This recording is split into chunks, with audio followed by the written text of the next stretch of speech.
Next week on Let Me Be Frank, tune in for an important conversation on recent events and declarations coming out of the Vatican. But in the meantime, today, what a treat we have for you. His Excellency is speaking with Dr. Paul Kengor, professor at Grove City College in Pennsylvania and author of a fascinating, incredible book called A Pope and a President, story of the relationship between Ronald Reagan and Pope John Paul II and their teamwork against communism and the Soviet Union. It is just great. So keep your radio right here at 1350 AM, 103.9 FM, or keep us on the Veritas app on your phone. The app is available at the Apple App Store, the Google Play Store, or veritascatholic.com. If you're enjoying Let Me Be Frank on podcast, help us out by giving us a 5-star rating. And Let Me Be Frank is brought to you by a grant from Foundations in Faith. Foundations in Faith embraces innovative approaches to funding pastoral care programs in the Diocese of Bridgeport. Resources focus on energizing lifelong faith formation and discipleship and fostering a commitment to justice and accompaniment with our most vulnerable, from seminarians to retired priests, from baptism to last rites, from suburbs to inner cities. The reach is broad, the impact is meaningful. For more information, visit them on the web at foundationsinfaith.org.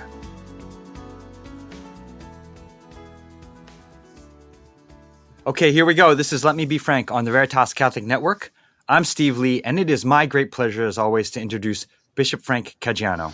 Steve, good morning to you. Hey, Excellency. How are you dealing with the holidays now, huh? Holidays? What holidays?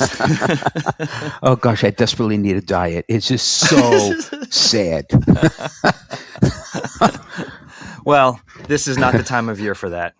So true. Maybe thank you. You could be my spiritual director. I like that advice. Oh, gosh. I wanted, if you don't mind, Excellency, I want to dive in because I'm really excited about today's guest. And yes, of course, please. I'm a secret fan of his because I've heard him on a couple of the shows, and his books are just incredible. And so let me get to the introduction.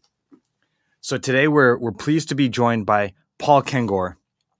Paul is the Senior Director and Chief Academic Fellow for the Institute for Faith and Freedom. He's a professor of political science at Grove City College, an internationally recognized authority on several subjects, particularly Ronald Reagan, the Cold War, and communism. And Paul has been nationally recognized for his work on the American presidency. He's the author of over a dozen books, including two that I really am looking forward to talking about with him today, A Pope and a President, and The Worst of Indignities. Mm-hmm. And so this is going to be great. Dr. Paul Kengor, thank you so much for being here on Let Me Be Frank. Well, Steve, it was very kind. Good to meet you and Bishop Caggiano. It's great to be with you. And as my late great friend Bill Clark, who was a close advisor to Ronald Reagan, would say, you're easily misled. But I shall try to live up to that introduction. Oh my God!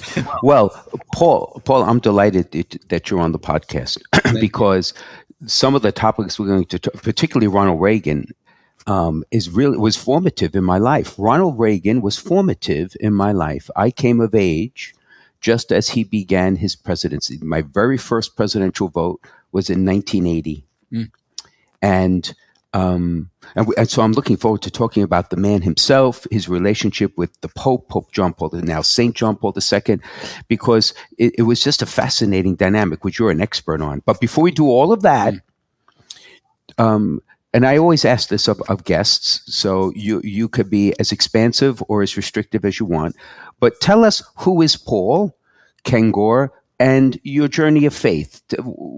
How did you get to where you are now? Is another way of asking the question. Sure. Well, I could do a whole hour just on that. So I was born in December 1966, actually feast day of St. Nicholas, and I grew up in the church in the 1970s, and so as my friend Robert George from Princeton calls it, the dark ages of the of the church. So it was, it was a time when catechesis was not really very good, frankly. And I wasn't a very good Catholic. My late priest here at Beloved Disciple Parish in Grove City, Father Mike, used to say, "There's no such thing as a bad Catholic." And I'd say, "Father Mike, I was a bad Catholic. I was a really bad Catholic." And so I left the faith in college. I went to the University of Pittsburgh, where I worked for the organ transplant team at the University of Pittsburgh. A guy named Dr. Thomas Starzl, who pioneered organ transplantation. We did about 90% of the world's organ transplants at one point in the late 1980s. But it was there that I started to come back to the faith, really through evangelical Protestants, and they kind of brought me into the faith. I mean, I was a Christian, I was baptized, I was confirmed Catholic, but I really wasn't practicing. So that kind of brought me back into the faith, and I became evangelical Protestant. Even at one point, I became Presbyterian. I was hired by Grove City College, which is in Grove City, Pennsylvania, Western Pennsylvania, about an hour north of Pittsburgh, kind of right between Pittsburgh and Erie, about a half hour from Ohio. And I was hired there in 1997. I became very interested. I'm skipping a lot of different stuff, so this seems uneven and unclear to people why certain things happened. Like I said, I could spend a whole hour on this. But I became, even when I was working for the organ transplant team, I was fascinated by the international events going on around me in the world. So the end of the Cold War, Mikhail Gorbachev, Ronald Reagan, Pope John Paul II, Margaret Thatcher, Václav Havel, Lech Walesa, all of that group. And I ended up writing for my student newspaper. I was the editorial page editor for my student newspaper, the Pitt News. We published 4 days a week in print, 40 to 50,000 circulation. And so I became pulled in different directions, my interest in pre-med, in science, and also the Cold War. And I became fascinated with history. I think you went to Yale, Bishop, right? I think I saw that somewhere. And I believe you were political science as well, I think. Yep. Right? Henry Kissinger. I had Henry Kissinger as one of my professors. He only taught 1.5 classes, but I mean, theoretically, he was the professor. Wow. Well, at one point, I'm skipping things, but I ended up majoring in political science as well as biochem, biophysics. I ended up getting these different degrees and trying to decide where to go with my life. And at one point I said, I feel that my call, as much as I love medicine, was in international relations, foreign affairs, speaking and writing about the Cold War, the end of the Cold War. I ended up so I went to graduate school at American University in Washington, the School of International Service, which is a really top program in that area. I interned and got my first job, speaking of Henry Kissinger, at the Center for Strategic and International Studies, CSIS. Henry Kissinger was there. Zbigniew Brzezinski. Madeleine Albright was there. She used to make photocopies right next to me before anyone knew her as Madeleine Albright. I think she taught at Georgetown at that point. But so I ended up going in that area. That's what I ended up teaching. And I dedicated my professional life early on to this issue of how did the Cold War end? Who really was responsible? Most people credited, whether you're on the right, left, middle, whatever, everyone agreed that Reagan, Gorbachev, Thatcher, the Pope, all these people, they all did it. They all played a part in it. So I really did a deep dive into figuring out exactly who was responsible. My main focus became, in fact, that book, A Pope and a President. You'll laugh at this because you'll understand why we didn't go with this title. It's a little clunky.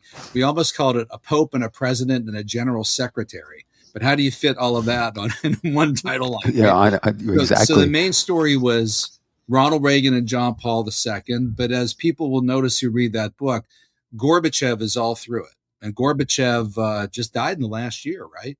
Gorbachev lived to be 91 years old. But that became my area of focus. I ended up writing numerous books on Ronald Reagan and the Cold War. And the book, A Pope and a President, we released that on the centenary of the feast day of Fatima. May 13th, 2017 is when we released that book. So that became a driving passion of mine. And in the process, all of this brought me back to the Catholic faith. And above all, and I know you have a connection with John Paul II, Saint Pope John Paul II, his encyclicals, his writings, Splendor of Truth, Veritatis Splendor, Fides et Ratio, Faith and Reason, Evangelium Vitae, all of those things that brought me back to the Catholic faith. Wow. Yeah, wow. What a great story. My goodness.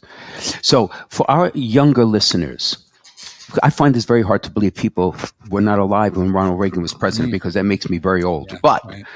for someone who just knows him as an historic figure, describe the man. Let's start there. What was Ronald Reagan like? Sure. By the way, as a man? I'll make you feel really old. My current students were all born after September 11, 2001. So how's that? Oh, gosh, Lord Jesus, have mercy on us.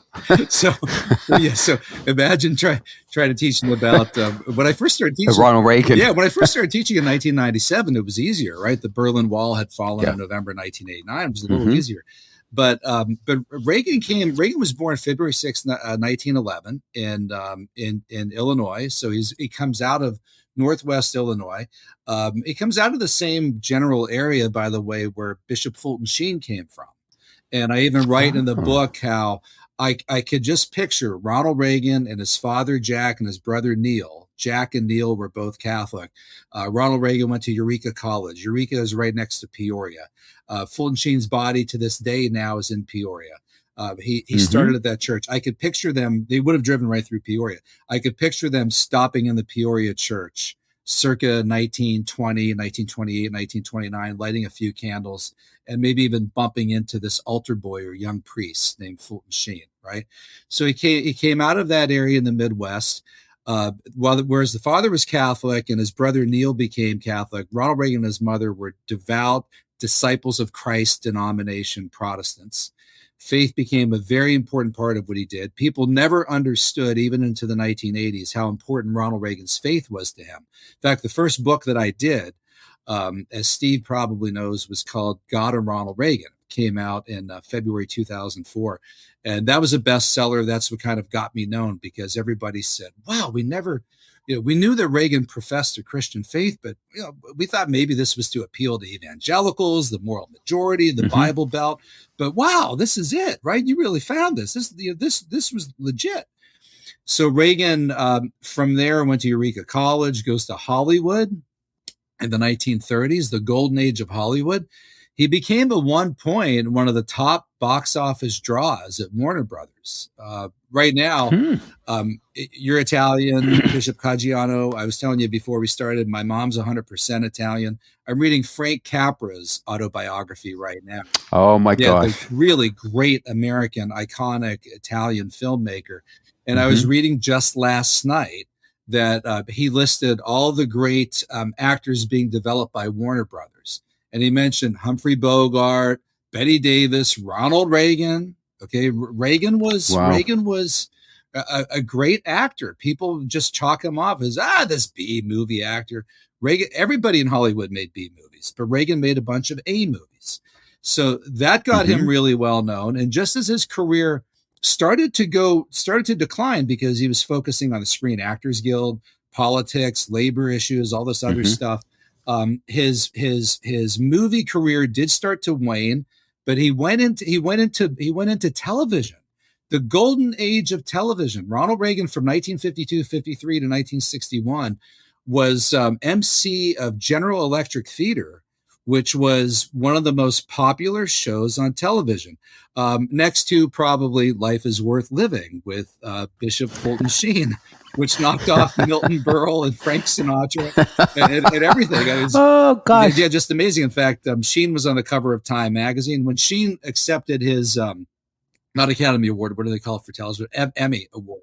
Emmy. Yeah, he stood up there and he said, I'd like to begin by thanking my writers, Matthew, Mark, Luke, and John. Right?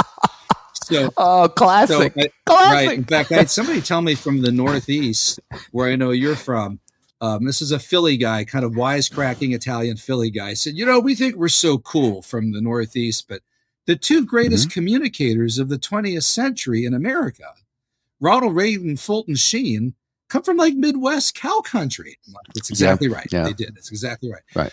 Yep. So Reagan then goes in, and that made Reagan a household name, goes into politics, ran for governor of California, won in landslides twice, ran for president, and in 1980, won 44 out of 50 states against an incumbent president, Jimmy Carter. Ronald Reagan won the Electoral College that year, 489 to 49. It was reelected in 1984 by winning 49 out of 50 states, won the Electoral College 525 to 13. Ronald Reagan twice won California, New York, New Jersey, my home state of Pennsylvania, Massachusetts. The only state that he never won, oddly, was Minnesota, which he didn't win in 1984 because Walter Mondale, the vice presidential candidate, was from Minnesota. But Reagan also didn't win Minnesota in 1980. Minnesota's kind of an odd, in the middle of the whole Midwest. It's one of the only states that votes Democrat. But so he was enormously popular. And then he ended his 2 terms with the 1989. Reagan leaves in January 1989.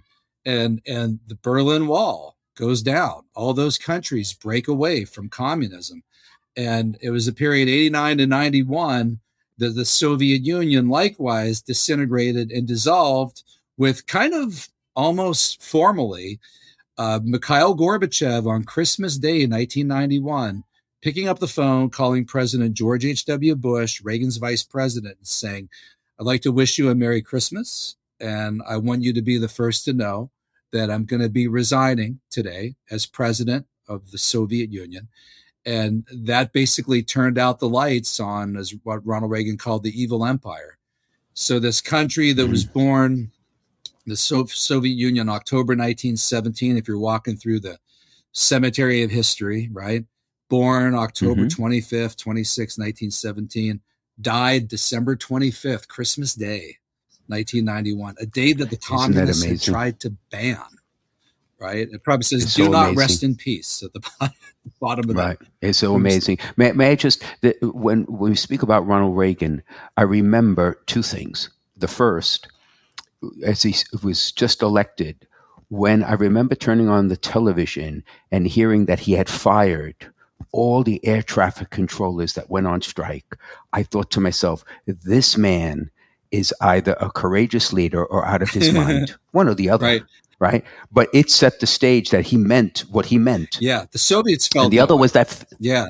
Oh, I was about to ask you. I'm sure the Soviets must have said, well, this man is not to fool around with. Yeah, it's amazing. Right? That domestic action right there alerted the Kremlin. They thought, wow, and a lot of people don't realize, again, they thought, well, Reagan, conservative Republican, anti-union. No, Reagan headed the Screen Actors Guild. Reagan was president. Reagan was a lifetime member of a union. And it was because of that Reagan said to his advisors, he said, well, the air traffic controllers, they're in violation of their contract, of their agreement. You don't do that. Your agreement, your contract is sacrosanct. You stick with it. They can't do that. And so that was one of the reasons why Reagan took such a hard line on that. By the way, the day that he was shot, March 30th, 1981, he had just come out of the Washington Hilton, where he was talking to the AFL-CIO. So he was a union guy his entire life. And for the Soviets, who were all about the worker, right, the working class, the fact that Ronald Reagan had stood up to a union like that was indeed an early sign to them of his strength. Right. The other is, you mentioned Fulton Sheen, you mentioned Ronald Reagan, the great communicators. And I'll give you a proposition, and Paul, react if this makes sense or not. But to be a good communicator, you need, and it's almost a God-given gift, an intuition that takes a complex message and makes it into a very simple terms that a person could understand and reflect on. So, for example, if I'm not mistaken, it was when he ran against Jimmy Carter that Ronald Reagan, at the very end of one of the debates, it may have been actually the last debate, said to the camera, he looked right into the camera, said, "Are you better off now than you were 4 years ago?" Right. And that summarized everything he was talking about. And it was just one sentence. It did, and it nailed it. And he also had this ability to do so with this kind of winsome character, right?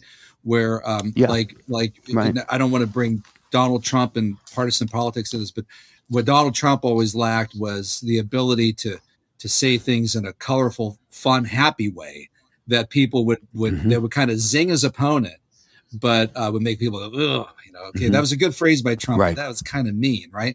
In Reagan's case, people would laugh, right? And you say, well, there you go again, right? And there was just kind of a right. nice, sweet touch. And Reagan, I remember the first time I was sitting in the Reagan Library reading through different speeches, and I was looking through what they call the PHF, the Presidential Handwriting File, where I could see actual examples of Reagan's input on speeches. And I'm flipping through one speech, looking for, where's the Reagan handwriting? Page 1, page 2, page 4, kind of a boring speech, page 5. And then in the column on the right, it says, insert story here, right? And I thought, insert story here. And then I went and I got the actual formal printed in the presidential papers transcript. And Reagan there had ad-libbed a story about, I can't remember what it was, but his intuitive sense as a communicator was, the audience at this point in this kind of policy speech is going to need a story to kind of re-engage them and pull them back in. Right. So yeah, he was good at that. He got that. He understood it. Yeah. There's another principle too that I kind of try to aspire to with limited success, I suppose. But there has to be, and I'm not sure how you would describe it, like a humility. There has to be an ability to laugh at oneself, even though this message is very serious, because it makes the messenger accessible. So, for example, it was maybe at the second debate with Mondale, was that not the incident where he quipped about being old and how he would not use the youth of his opponent against him? That's exactly right. Yeah, and and also when he was people would say, "Well, how can an actor be president?" And Reagan said, "Well, after doing this job for a few years, I don't see how you could be president without being an actor, right?" So it was, it wasn't like a defensive, how dare you say that to me? I'm qualified. He just found a way to, in a self-deprecating way, turn it back on himself and then make everybody laugh, including his opponent. And you made your point. Exactly. Now, so let's transition. So the other figure, all right, is another tremendous communicator on the world stage, was St. John Paul II, right? And they partnered in many ways through the period when they were both in leadership. So let's talk about St. John Paul II. And first, let's talk about his communicative skills and style. How do you assess him as a communicator, right? He was one of the greats too, no? He was. And really, I think a lot of it, the two were actors. They had both been. So Carol Wojtyla was a stage actor. And, acting was probably his first love. And Ronald Reagan was an actor who started on stage at Eureka College. And he, first time that he did a play, he was super nervous and then got up there and just thrived and thought, wow, I had no idea that I had this in me. So both had that. And so they both also had this literal stage presence. My friend Robert Orlando and I did a book, the Divine Plan, which was a follow-up to A Pope and a President. And Rob went to acting school. So Rob understood all of this. And Rob said in that book, and he said to me, he said, when you really think about it, we interviewed Bishop Barron for that book too. I think Bishop Barron actually said this first. He said, if you look at the Vatican, if you look at St. Peter's, it's an altar, of course. And he said, I'm not trying to say this in a sacrilegious way, but it's a stage as well, right? It's built up. You look at it, there's an aura to it. And John Paul II knew how to move around on that stage, right? He knew how to kind of fill that stage. And Reagan understood that too. Peggy Noonan writes in one of her books about watching Ronald Reagan, I think giving his farewell address. And she said, it was a beautiful speech. She said he didn't look well, and she was worried. He was a little pale in the face. It's January 1989.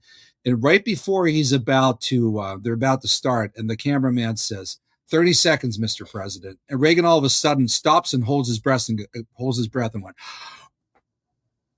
and she thought, what's he doing? Right. And then about 5 seconds left, he went, hello, fellow Americans. And later she asked, what did he do? He put color in his face. It was amazing. An old actor's trick. Hold your breath, put color in his face. And I've heard him say too that Reagan, that the most unnatural thing when you're posing for a picture that looks best actually on camera is to keep your hands all the way down. People try to figure out, where do you put your hands? What do you do? Reagan said, just put them down on your side.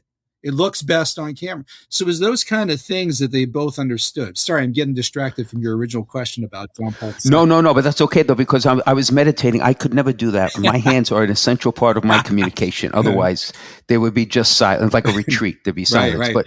But again, but if I may, John Paul had the God-given ability to speak to 1 million people, and every person received it as if he was speaking just to you. Yeah, right? That's right. And he had this warmness about him and his character and his temperament, this likability, this natural likability that again, Ronald Reagan had too. In fact, I think John Paul II was the most traveled pope in history, certainly up until the time of his pontificate. Oh, yeah, without a doubt. Yeah, without a doubt. And the funny thing is, when we come back from the break, of course, I want to explore with you the relationship. What role did John Paul have in the fall of communism?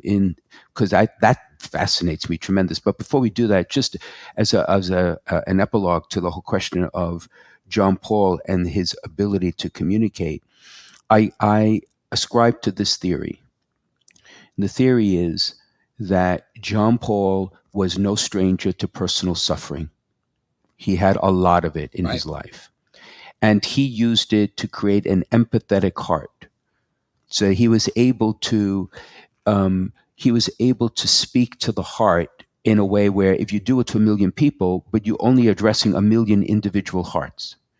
And I think it was one of the God-given gifts he had, right? That's right. In a time when the church needed it.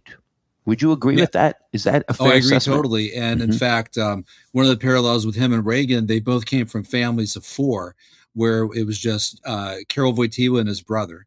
And but Karol Wojtyła lost everybody in his family, unlike Reagan. So his mother died almost at the same age that Ronald Reagan's mother almost died. And his brother died while he was still young. Reagan kept his brother. His brother did not die. Reagan's brother lived a long time. But when his father died, Karol Wojtyła's father in 1941, just a few months before Reagan's father died, he just sobbed and he said, "I'm all alone.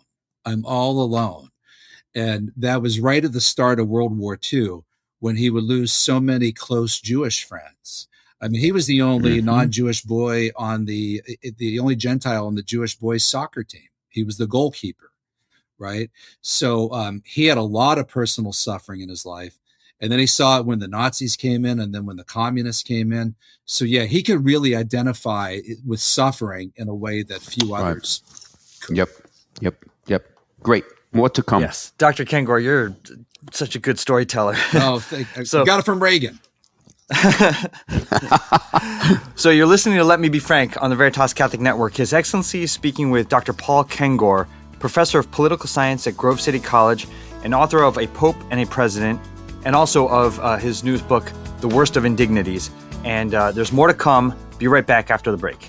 If you're concerned about your end-of-life plans, searching for a Catholic cemetery, or have loved ones who are buried in one of the 14 Catholic cemeteries throughout Fairfield County, now might be a good time to begin planning for yourself or for other family members. Call one of our family advisors at 203-742-1450 and select option 5 to leave a message, or visit www.ctcemeteries.org. Many people don't realize that they can be buried with their deceased loved ones, even if all of the family's in-ground plots have been taken. The Diocese of Bridgeport Catholic Cemeteries provides in-ground burials, as well as columbarium and mausoleum options. This makes it possible to unite your family together in the same cemetery, and it's an opportunity to build a bridge for your family back to the church. Talking about this issue is not easy, but pre-need planning makes your wishes clear, reduces cost, and helps your family avoid difficult decisions at a time of grief and loss.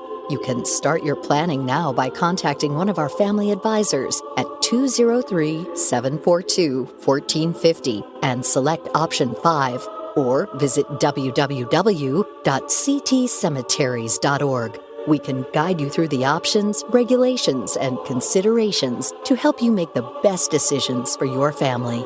The number is 203-742-1450. and select option 5, or visit www.ctcemeteries.org. Okay, welcome back to Let Me Be Frank on the Veritas Catholic Network. Bishop Caggiano is speaking with Paul Kengor about Ronald Reagan and John Paul II. And so I'm going to turn it right over. It's so fascinating. Yeah. So, Paul, my question is this.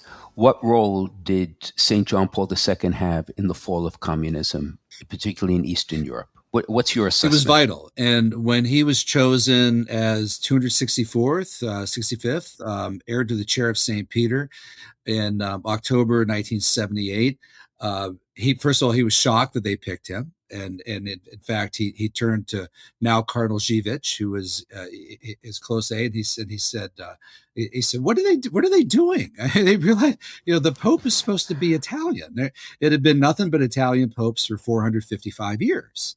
And of all things, for them to suddenly pick the first Slavic Pope ever, and out of Poland, which was the most Catholic country in the world other than Italy, right?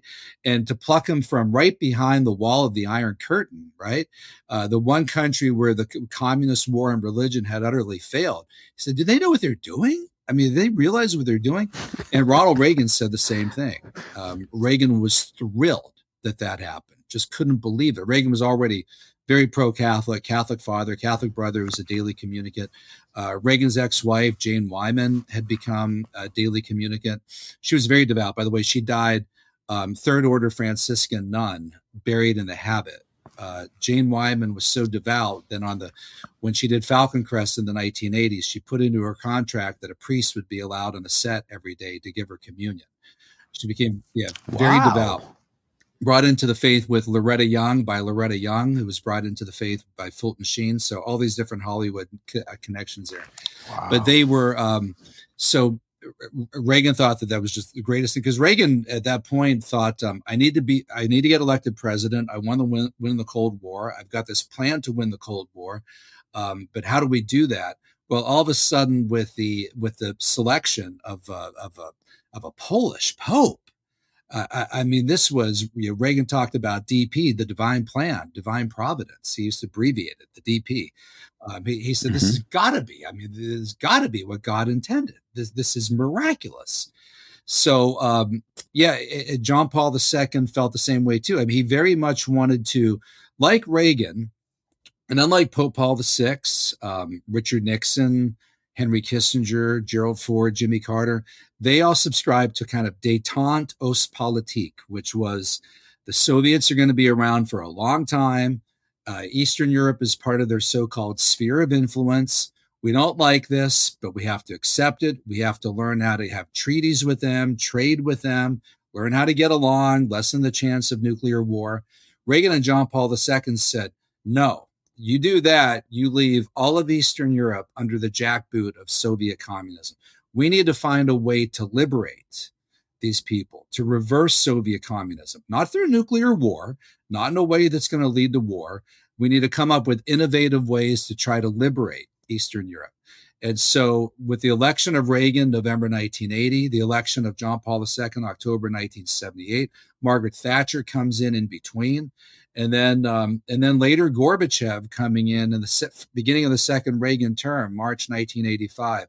All of these factors, this confluence of factors coming together, convinced them that they could work together to try to undermine Soviet communism and liberate Eastern Europe.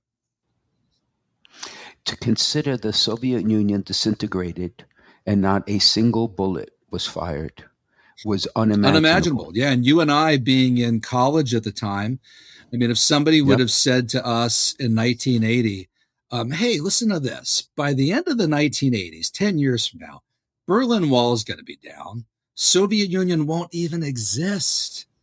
We'd think, oh, right. Lord, who fired the first shot, right?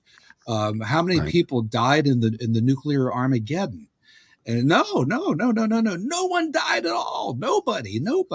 Right. Yeah, it was incredible. Amazing. And I would say that the shots though that were fired, and this was really pivotal. So March 30th, 1981, Reagan is walking out of the Washington Hilton.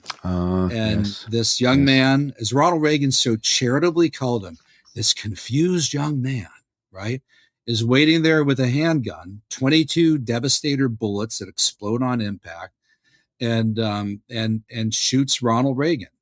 And then about 6 weeks later, May 13th, 1981, the feast day of Our Lady of Fatima, John Paul II is riding through St. Peter's Square in his white Fiat Pope Mobile, and they're waiting with a 9mm Browning concealed in his jacket. Mahomet Ali Asha pulls out the gun and fires and hits the Pope twice.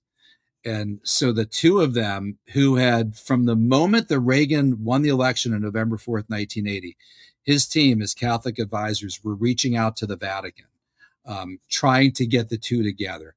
So they wanted to get together right away in 1981. Well, then come those shots. Reagan immediately cabled the Vatican and wrote this really touching letter that said, "No one understands as uniquely and painfully as you do the unique suffering that we both experience." So they want to get together. Then December 13th, 1981, solidarity movement in Poland is crushed by martial law, communist martial law. So that again delays them getting together. Finally, June 1982, they got together at the Vatican, the two of them, Reagan and John Paul II, met for about an hour alone in the Vatican library. And imagine this, Bishop Caggiano. So this American president, non-Catholic, non-Polish, says to the Polish Pope, hope remains in Poland, in your country. The two of us working together can keep it alive. And they both saw Poland and the solidarity movement, and people like the great priest, why can't I think of his name, the chaplain to the solidarity movement, Jerzy Papayushko, right? They saw the solidarity movement as the wedge in Poland. If they could keep the faith alive in Poland, then Poland could be the wedge to crack, to split the entire communist bloc from top to bottom. Right. So they work together. And if I may, and that's a labor movement. That's right, exactly right, a labor movement. So you connect with the unions. It's a labor That's movement, right? It's amazing how that connects. In fact, Lane Kirkland of the AFL-CIO, who I think was a lifetime Democrat, worked with Reagan on the solidarity movement. And the idea of an independent anti-communist labor union in the communist world was anathema. It was unthinkable. And for that labor union to be pro-Pope, pro-Reagan, pro-America, pro-Vatican, anti-Soviet, anti-Kremlin, this was just a nightmare to the Soviet Union. And they wanted to assassinate Lech Walesa, too. They couldn't do it. And my book, A Pope and a President, what really convinced me that I had to do that book was I learned through Bill Clark, Ronald Reagan's closest advisor, and a number of other people that it was, in fact, the Soviets, the Kremlin, that ordered the hit on Pope John Paul II.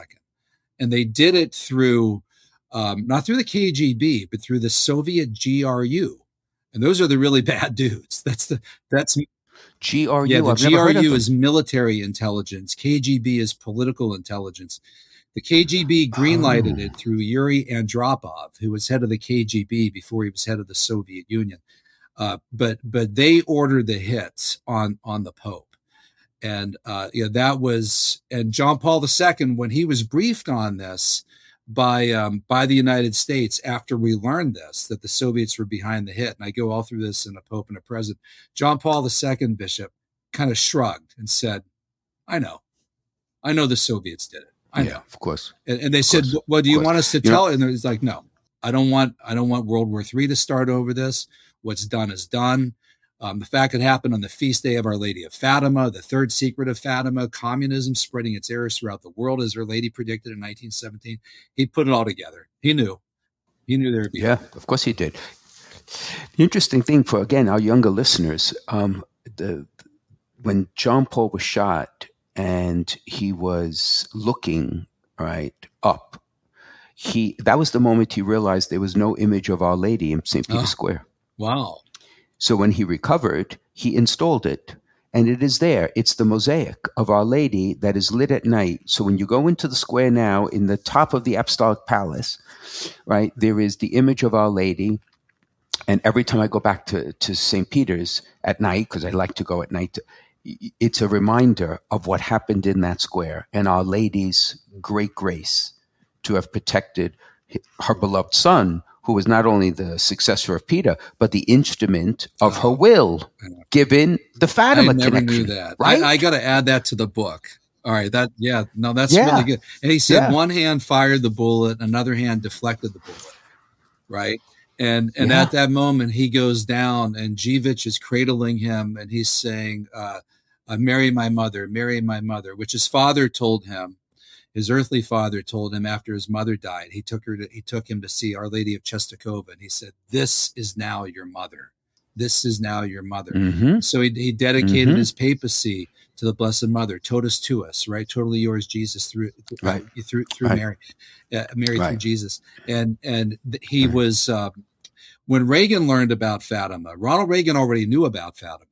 Reagan knew about Fatima from his father, from his brother's wife. The original movie on Fatima in Hollywood was made when Reagan was president of the Screen Actors Guild. He knew all about Fatima. But I interviewed at great length Frank Shakespeare, who was the second ambassador to the Vatican.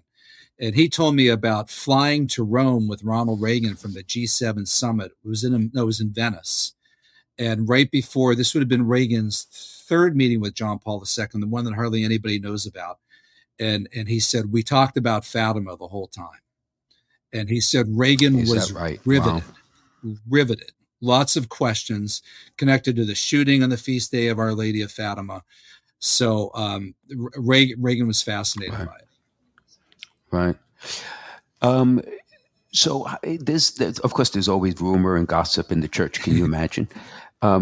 So there's a rumor that there was regular communication between President Reagan and the Holy Father John Paul, like by phone, and on a regular basis they touched base. Is there any truth to that? Yeah, I document it all. I count up all the different phone calls, all the different cablegrams.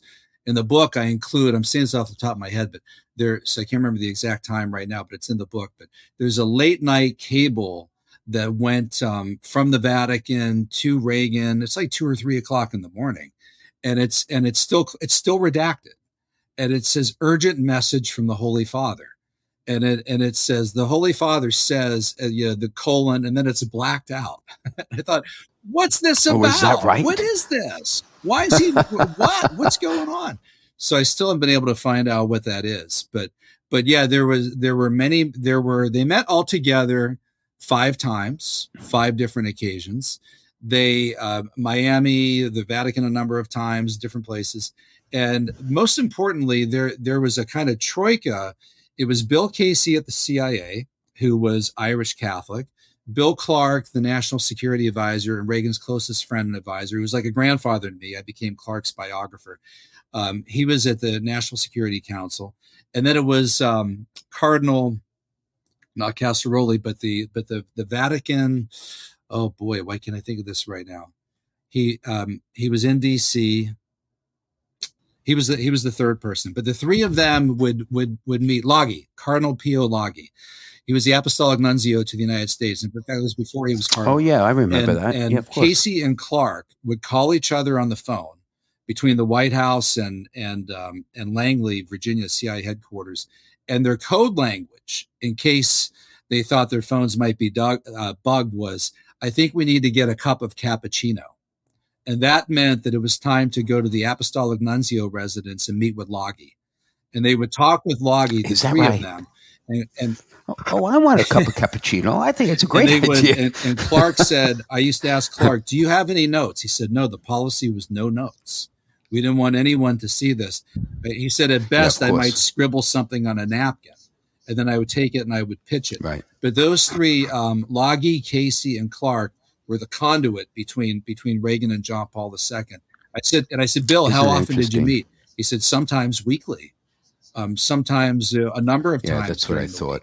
So in addition to the Reagan JP2 direct communication, there were those 3 all the time. So it was regular, constant communication. Always. At one point, Clark worried, got a cable from one of the guys, Nance, in the White House, who said, I'm worried that we're overloading the Vatican, that we're talking too much. And Clark said, no, you can't communicate too much. Don't worry about it. Keep the channels of communication flowing. Keeps it simple. Did John Paul officially visit the White House in any of his visits? I don't No, recall. not the White House, but he I think the most important visit they had was actually in Miami in September 1987.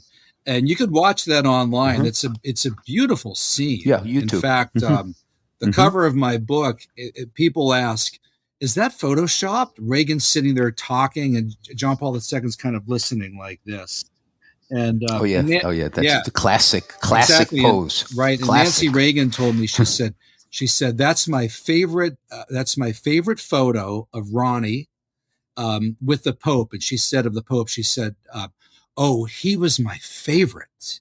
He was my favorite. You know, she said, he was a lot like Ronnie. He reminded me of Ronnie. And she said, that picture I love because Ronnie's very intent and he's making a point and the Pope is just listening. So that was really a key moment. And if you could look up online, you could see the speeches at the airport when the Pope lands and he and Reagan, it's a very hot day in Miami and they're under a tent. And the two of them are giving speeches and the wind is kind of blowing back their hair and both up. Those are beautiful speeches. Reagan's quoting Jacques Maritain. John Paul II is quoting the American founding fathers. He's talking about natural law, 1776. They're very kind of philosophical, political. You as an old poli-sci Yale poli-sci major would love this stuff. So that was a really pivotal meeting. And the other one would have been June 1982 at the Vatican. And the last time they met was September 1990 at the Pope's apostolic, off campus from the Vatican, the Pope's private residence. Castel Gandolfo. And that was just Ronald Reagan, Nancy, and John Paul II. The only coverage I could find of it in English in the Western world was a 3 to 5 sentence little blurb in USA Today. Is that right? And almost scandalous, the lack of coverage. I asked Nancy Reagan about it. She said, it was a wonderful meeting. She said, yes, we talked about the end of the Cold War, all those other things. But it was a wonderful meeting. I can't recall a lot of specifics for you. I'm sorry. But, did I tell you how much I love the Pope? I'm like, yeah, you did. But that was the last time. Right. So now, Paul, I have another proposition to offer, and you can take it apart, tear it apart if you think it's crazy. Would it be fair to say that if there was one strategic, tactical mistake that the Polish communist government made, and it was this, that they allowed John Paul to visit Poland. When he went back to Poland, it unleashed forces that they could no longer control. Is that a fair absolutely. statement? In fact, when the invitation came and the Polish government accepted it, because John Paul II was asked, well, what's the first country you'd like to visit now that you're as for your first foreign visit? He said, Poland. And they said, well, you can't do that. I mean, that's just too provocative. And he pounded his fist. He said, we're going to Poland. We're going to Poland. And the leader of the Polish Communist Party got a call from Leonid Brezhnev at the Kremlin, and Brezhnev was bawling him out. And we have the transcript of it. I quote it in A Pope and a President. Yeah, really? He says, how can you do this? How can you do this? And the Communist Party leader of Poland said, this is Poland. I'm the president of Poland. He's the Polish Pope. How can I tell my people that he can't come? And Brezhnev said to him, tell him to make up an excuse. He's an intelligent man. Tell him to say that he's gotten sick. It's like, gotten sick? This is February. This will be in June 1979. How can he say now that he's going to be sick? And Brezhnev said, he said, Gomulka, who was the previous Polish president, was a better communist than you. You better not regret this, right? Well, they regretted it, all right. Yeah, and he got there in June of '79, and massive audiences, and that's when he told that group, right, from Victory Square in Warsaw, "Be not afraid, be not afraid." And it was at that moment, Bishop, that the communists were so apoplectic over what happened that they said, not only was this a gigantic mistake that we let him come to Poland, we got to take him out. this guy needs to be removed.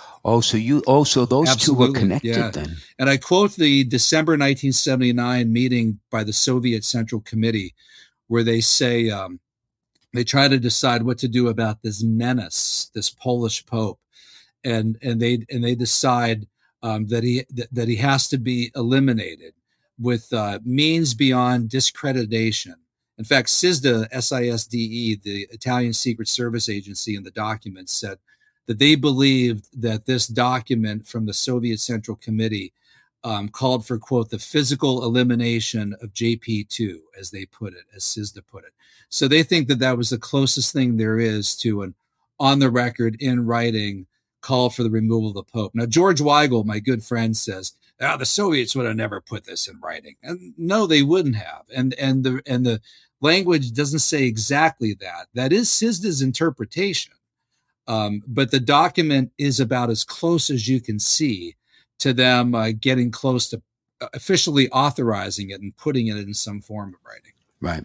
Of course, communists, being atheists, would not have understood that when you attack the church, you strengthen the church. Right. When you try to undermine it is when it finds its stride and power.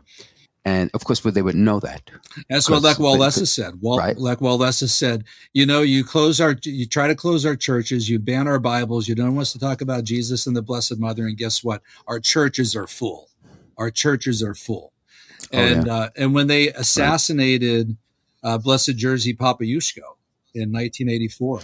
Oh my gosh, I remember that. Which outraged not just Reagan, but John Paul II, right? Not just John Paul II, but Ronald Reagan. That had a total backlash effect of strengthening the faithful in Poland even more so. Right. Oh, I do remember that. And it was horrible. Yeah. I don't quite remember the details, but it was just like a torture. It was terrible. Terrible. Terrible. And 5 years later, Poland held fair and free elections, June 1989, which had been called for, promised at Yalta 44 years earlier, never happened. And the communists lost every single seat. And Mikhail Gorbachev later said, when they held the free elections in Poland, I knew that was it. And it was that in June 1989 that really led to the breach in the Berlin Wall a few months later in November 1989. The elections in Poland did it. Right. Isn't that priest now on his road on the road to sainthood? He is. Is he beatified? I forget. Yeah, he's blessed. He is blessed. He is blessed. That's what I thought. Right. Okay. Right. He's and on an incredibly holy life. The murder of Jerzy Papayushko was brutal. I mean, it is. When I wrote about it in the book, it was just a gut punch. It was hard to even get. Horrible. Actually, I will look it up because he really is a martyr for the faith. Right. So he really doesn't have to go through the two miracle process to be canonized. Oscar Romero was not either. He was a martyr. I mean, he died for the faith. Yeah, it's a good point. Fascinating. There is a wonderful miracle that's attributed to his intercession. But he was the chaplain to the Solidarity movement. Yeah. So he was, enemy number one among Polish priests, second only to the Polish Pope. I'm sorry I don't know this. Lech Walesa, when did he die? He's still alive. He's the only one of that whole group that's still alive. Václav Havel's gone, Boris Yeltsin, Mikhail Gorbachev. But Lech Walesa is still Gorbachev alive. died last year. Only Walesa is still alive. And he was very young at the time. Wow. So I'd have to look it up. He's probably about 80 now, I would imagine. Wow. So I have to jump in. I hate to do this because it's such a good conversation, but we are running out of time. And we didn't even get to the worst of indignities, but we'll have to have you back. Oh, you come back, Paul, for that one. You come back for that one. I'd love to come back. Yeah. We're going to take one more. It's a great conversation. We're going to take one more break, come back with a listener question. This is Let Me Be Frank on the Veritas Catholic Network. His Excellency has been speaking with Dr. Paul Kengor, author of A Pope and a President. Be right back. Hey, it's Matt from Restless on the Veritas Catholic Radio Network. Each week on Restless, we young adults restlessly seek the face of Christ in today's crazy and mixed up world.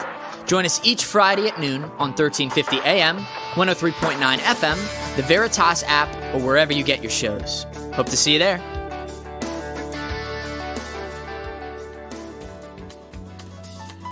Okay, welcome back to Let Me Be Frank with Bishop Frank Caggiano. All right, Excellency, here is this week's listener question.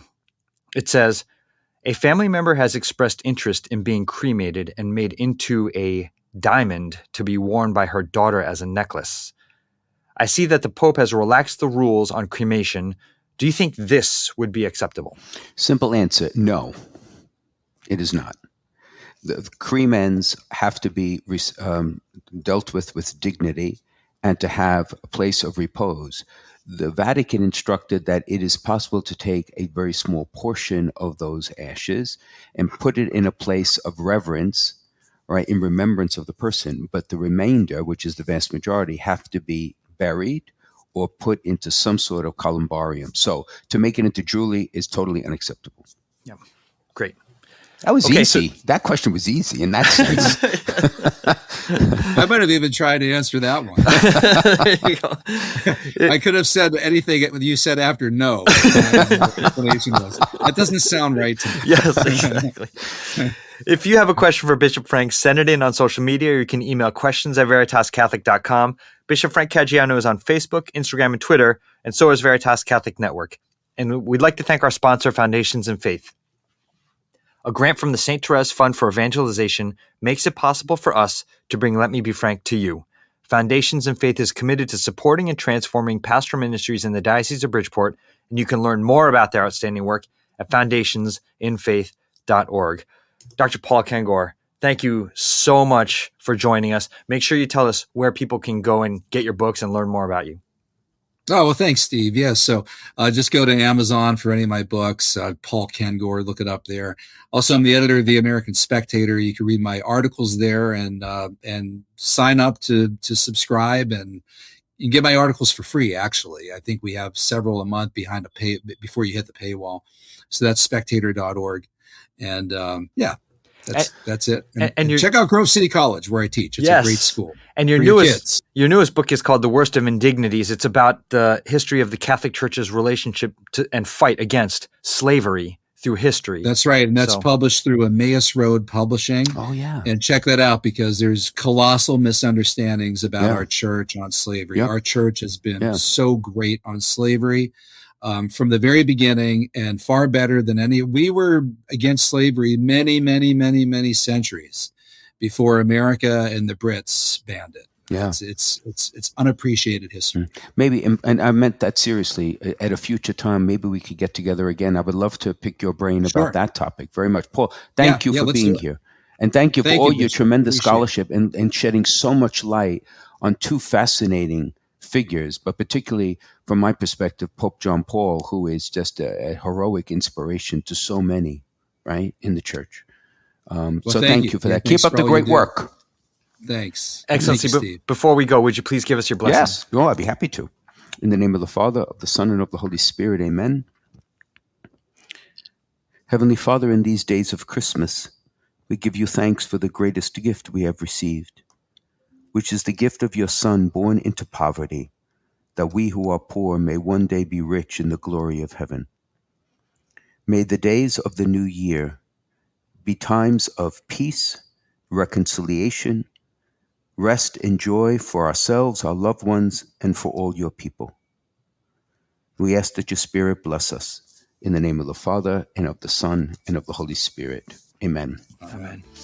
Paul, Happy New Year to you. Merry Christmas. Happy New Year. Same to you. Steve, same. I don't think we're together until after the New Year. Is that correct? Correct. Also, have a happy, healthy Christmas, New Year's. I'll see you before Epiphany, though. Excellency. Thank you, Dr. Kengor. Take care. All the best. God bless everybody.